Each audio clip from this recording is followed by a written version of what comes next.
unakuwa ushamnani huko, tunaendelea pale ninapoongea mimi unakuja hapa, ile kidogo umekosea hapa. Sawa. Jamani, nilikuwa nataka kae hapa. Nilikuwa nataka kae hapa. Kwa nataka umoji kama yeye. Sasa wewe ndiye msimulie. Ni issue kama issue yako wewe labda changamoto yako. Hiyo tutaendelea nayo kesho. Hiyo ni nzuri sana. Tambo mzuri huo. Unasikia? Unasikia? Changamoto yangu mimi nitakueleza hapo na kushajifundisha. Haina shida. Wewe tukaja kwenye story kesho, si ndio? Kesho nasema naenda kazini lakini. Ila tutengeneza story, si ndio? Wewe anaenda story, si ndio?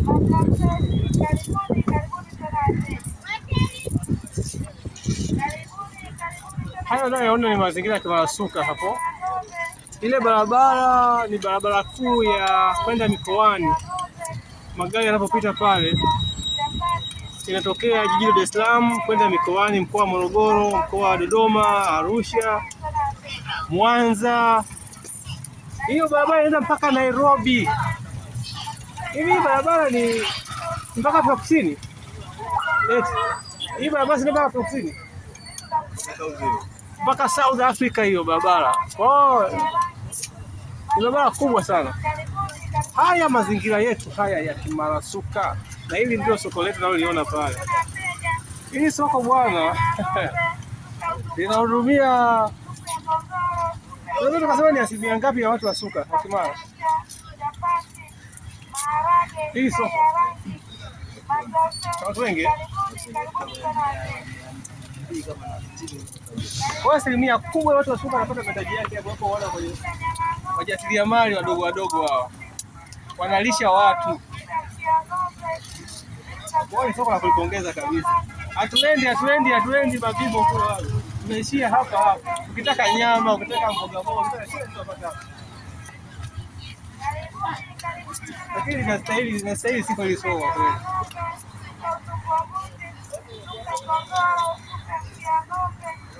Lakini pia tuna wajasiriamali. Hivi hata bodaboda tunaita jasiriamali.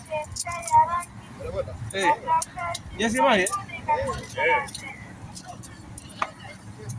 Tuna bodaboda wengi hapa sana ambao ni wajasiriamali. Sasa sijajua kwenye comment naomba muandike hapo. Je, tunaita jasiriamali, tunaita wafanya biashara bodaboda? Please naomba muweke kwenye comment hapo unaweza kuelezea. Tunawahitaji. Unajua wakati mwingine Kiswahili unakaa Tanzania, wakati mwingine Kiswahili haupiga shida.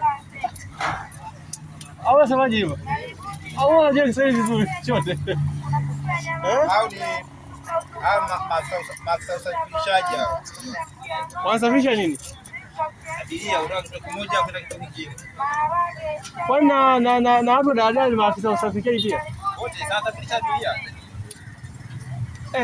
Hapa napata maneno mengine kwamba tunawaita afisa usafirishaji. Sasa sijui kama ni kweli, pia unaweza kuweka comment yako hapo chini. Ukatuambia, je, bodaboda ni maafisa usafirishaji au ni kweli?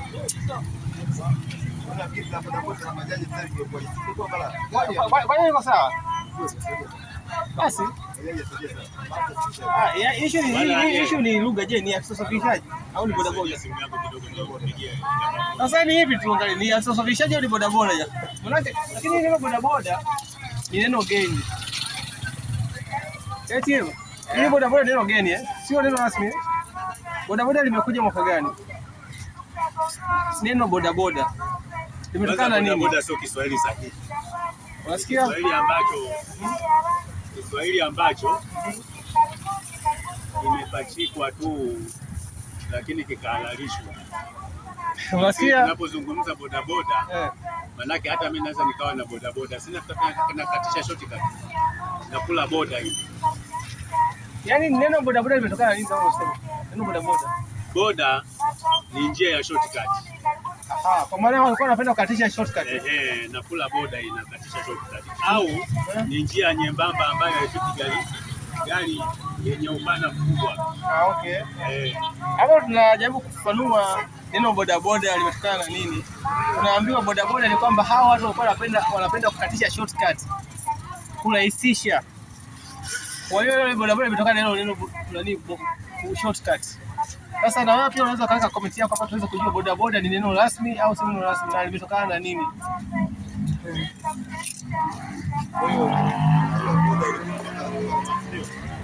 Unakula boda. Unakula boda kutoka Ramani. Boda wewe.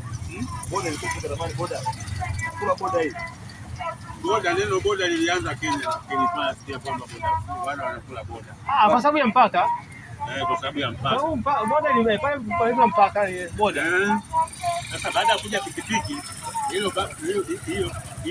hilo neno likaanza kupewa pikipiki ni bodaboda. Okay.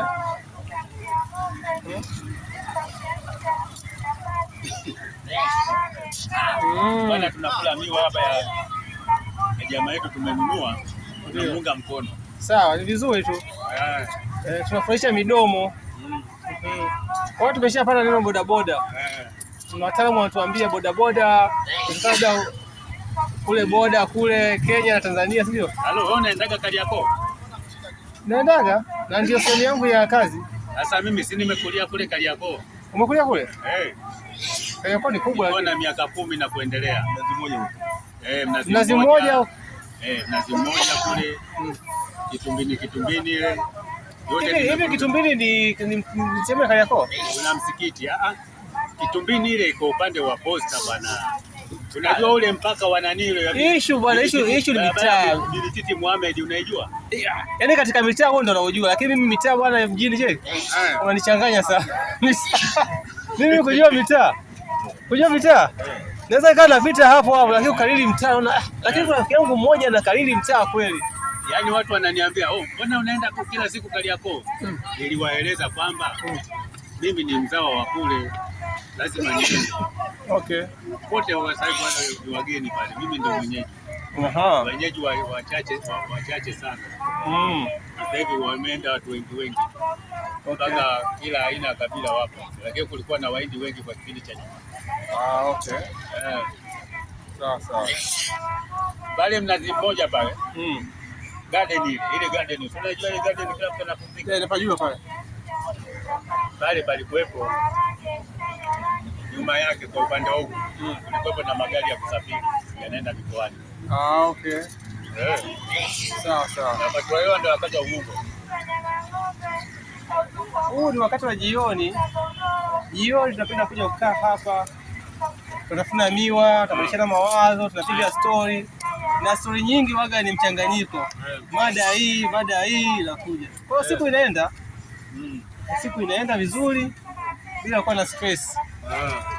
Kwa hiyo tunaongeza idadi ya marafiki. Kwa tunaomba muweze kucomment na kusubscribe na kushare na kutoa comment zenu. Wanatoka shamba? Kwa sababu ya nini?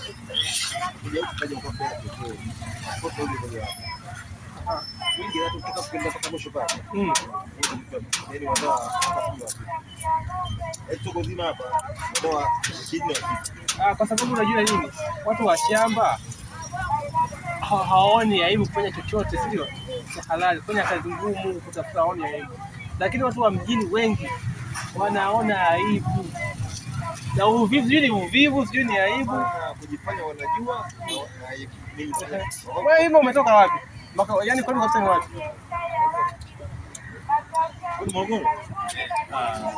Ni mjini vijijini.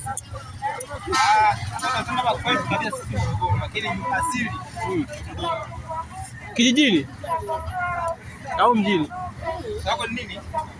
Umetokea mkoa gani? Kijijini, mjini. Yaani wewe na kuna mada hapa ambayo inaongelewa kwamba watu wengi wanatoka vijijini wanafanikiwa sana mjini, si ndio? Na wanaotoka mjini hawafanikiwi sana. Kwa sababu gani? Sababu au unaelewa? Sababu kubwa, mtu anatoka kijijini anapokuja huku anakuwa na juhudi kubwa za kutafuta pesa. Kutokana na ule ugeni. Ndio. Wenyeji wa mahali hapa wanaenda kimazoea. Mazoea. Yaani yeye kazi yake tu ni mazoea, yani anadharau kazi ambazo anazofanya mwenyewe na ni mgeni kutoka kijijini kuja huku. utakuta sasa yeye anafanikiwa, yule ambaye anatoka mkoani alikuwa mshamba anakuwa mjanja sasa kushinda hata wewe ambaye uko hapa. Wewe unajifanya ni mzawa. Sasa mzawa hapo una kitu jamani, ule uzawa ndio tufanya kwamba watu waendelee kudumaa hivyo hivyo. Aha. Okay, sawa. Ni mtu ambaye anajisacrifice, mtu ambaye anatoka kule, yani anajitoa mwanga, si ndio? Anapambana, anajitoa mwanga kutafuta yani kufanya ujasiriamali wa aina yoyote. Sawa. Godi, unasemaje aisee kwa maoni hayo?